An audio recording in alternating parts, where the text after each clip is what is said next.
नमस्कार सुचर्चा समूह द्वितीय वर्ष में आपका स्वागत है। आज हम बात करने वाले हैं इग्नू के पाठ्यक्रम MHD,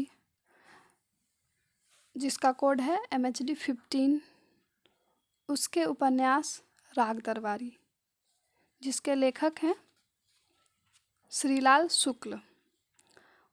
आज हम जानेंगे राग दरबारी के लेखक का जीवन परिचय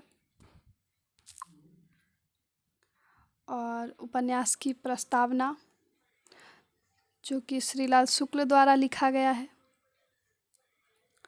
और उपन्यास के प्रमुख पात्रों के बारे में और उसकी कथा वस्तु तथा व्यंग के बारे में थोड़ा सा जानेंगे। तो सर्वप्रथम श्रीलाल शुक्ल का जीवन परिचय हम जानेंगे। श्रीलाल शुक्ल का जन्म 31 दिसंबर 1925 ईस्वी को उत्तर प्रदेश के अतरौली कस्बे में हुआ। उनके दादा एक अध्यापक थे। वे उर्दू, फारसी और संस्कृत के अच्छे जानकार थे। उनके पिता ने स्कूली शिक्षा प्राप्त नहीं की थी, परंतु हिंदी, उर्दू और संस्कृत की सामान्य जानकारी उन्हें थी। शुक्ल जी ने पढ़ाई लिखाई का संस्कार विरासत में पाया था। वे अपनी स्कूली शिक्षा को समाप्त कर वे उच्चतर शिक्षा प्राप्त करने इलाहाबाद गए। वहाँ से उन्होंने BA पास की तथा MA लखनऊ विश्वविद्यालय से पूर्ण किया। इसके बाद 1949 ईस्वी में राजकीय सिविल सेवा से निवृत्ति के बाद अनवरत साहित्य सेवा कर हिंदी साहित्य को समृद्ध किया। आगे हम जानेंगे उनके पुरस्कार के बारे में। तो सर्वप्रथम उनको साहित्य अकादमी पुरस्कार मिला, साहित्य परिषद पुरस्कार, साहित्य भूषण पुरस्कार, गोयल साहित्य पुरस्कार, लोहिया पुरस्कार, यश भारती सम्मान तथा पद्म भूषण सम्मान आदि अनेक सम्मान से उनको पुरस्कृत किया गया। श्रीलाल शुक्ल की रचनाएं प्रमुख हैं: सूनी घाटी का सूरज, अज्ञातवास, राग दरबारी, पहला पड़ाव, राग विराग, उमराव नगर, खबरों की जुगाली आदि। अब हम पढ़ेंगे उपन्यास की प्रस्तावना, जो कि स्वयं श्रीलाल शुक्ल जी ने लिखा है उपन्यास के आरंभ में। चलिए शुरुआत करते हैं। राग दरबारी का लेखन 1964 के अंत में शुरू हुआ और अपने अंतिम रूप में 1967 में समाप्त हुआ। 1968 में इसका प्रकाशन हुआ और 1969 में इस पर मुझे साहित्य अकादमी का पुरस्कार मिला। तब से अब तक इसके दर्जनों संस्करण और पुनर्मुद्रण हो चुके हैं। 1969 में एक ही सुविज्ञात समीक्षक ने अपनी बहुत लंबी समीक्षा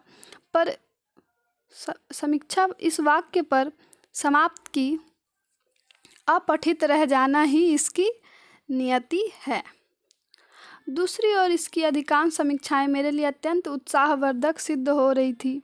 कुल मिलाकर हिंदी समीक्षा के बारे में यह तो स्पष्ट हो ही गया कि एक ही कृति पर कितने परस्पर विपरीत विचार एक साथ फल फूल सकते हैं। उपन्यास को एक जनतांत्रिक विधा माना जाता है। जितनी भिन्न भिन्न मतों वाली समीक्षाएं, आलोचनाएं इस उपन्यास पर आई, उससे यह तो प्रकट हुआ कि यही बात आलोचना की विधा पर भी लागू की जा सकती है। जो भी हो, यहाँ मेरा अभिष्ट अपनी आलोचनाओं का उत्तर देना या उनका विश्लेषण करना नहीं है। दरअसल मैं उन लेखकों में नहीं हूँ जो अपने लेखन को सर्वथा दोष रहित मानकर सीधे स्वयं या किसी प्रयोजित आलोचक मित्र द्वारा बताए गए दोषों का जवाब देकर विवाद को कुछ दिन तक जिंदा रखना चाहते हैं। मैं उनमें से हूँ जो मानते हैं कि सर्वथा दोष रहित होकर भी कोई कृति उबाऊ और स्तरहीन हो सकती है, जबकि कोई कृति दोष युक्त होने के बावजूद धीरे धीरे क्लासिक का दर्जा ले सकती है।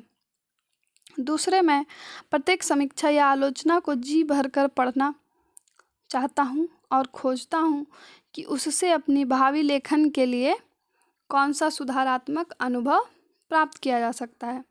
राग दरबारी की प्रासंगिकता पर साक्षात्कारों में मुझसे बार बार पूछा गया है। यह सही है कि गांव की राजनीति का जो स्वरूप यहाँ चित्रित हुआ है वह आज के राष्ट्रव्यापी और मुख्यतः माध्यम और उच्च वर्गों के भ्रष्टाचार और तिकड़म को देखते हुए बहुत अदना जान पड़ता है, और लगता है कि लेखक अपनी शक्ति कुछ गवारों के ऊपर ज़ाया कर रहा है। पर जैसे जैसे उच्च स्तरीय वर्ग में गबन, धोखाधड़ी, भ्रष्टाचार और वंशवाद अपनी जड़ें मजबूत करता जाता है, वैसे वैसे आज से 40 वर्ष पहले का यह उपन्यास और ज़्यादा प्रासंगिक होता जा रहा है। कम से कम सामान्य पाठकों और अकादमीय संस्थानों में इसका जैसे पठन पाठन बढ़ रहा है, उससे तो यही संकेत मिलता है। इसके प्रकाशन के 40वें वर्ष में राजकमल प्रकाशन ने बिल्कुल नए स्वरूप में इसका नया संस्करण निकालने का संकल्प किया है। इसके लिए मैं उक्त प्रकाशन के श्री अशोक माहेश्वरी के प्रति धन्यवाद ज्ञापित करता हूं और आशा करता हूं उनका यह प्रयास पाठकों के लिए और विशेषतः नए पाठकों के लिए विशेष आकर्षक सिद्ध होगा। श्रीलाल शुक्ल। यह था हमारा प्रस्तावना जो कि श्रीलाल शुक्ल जी ने स्वयं लिखा है।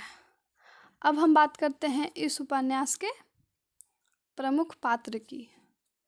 तो सर्वप्रथम पात्र हैं रंगनाथ, जो कि वैद्य जी के भांजे हैं। दूसरे हैं वैद्य जी, अंग्रेजी शासनकाल में नवंबरदार थे और कोऑपरेटिव सोसाइटी के मैनेजिंग डायरेक्टर, कॉलेज के मैनेजर। वैद्य जी के 2 बेटे हैं, बड़ा बेटा पहलवान और छोटा बेटा रुप्पन बाबू, जो कि वैद्य जी का छोटा बेटा है, और बड़े बेटे का नाम बद्री है जो कि पहलवान है। रुप्पन बाबू एक छात्र नेता है। आगे हैं प्रिंसिपल साहब, जो कि छंगामल कॉलेज इंटरमीडिएट के प्रिंसिपल हैं। रामादीन भीखमखेड़ी अफीम का व्यापारी है तथा जुए पीड़ितों का मालिक। सनीचर, जिसका असली नाम मंगलदास है, वैद्य जी का उल्टा एवं सीधा हाथ यही है। लंगड़, गांव का आदमी जो आम आदमी का प्रतिनिधित्व करता है। अब हम बात करते हैं इस उपन्यास के कथा वस्तु की।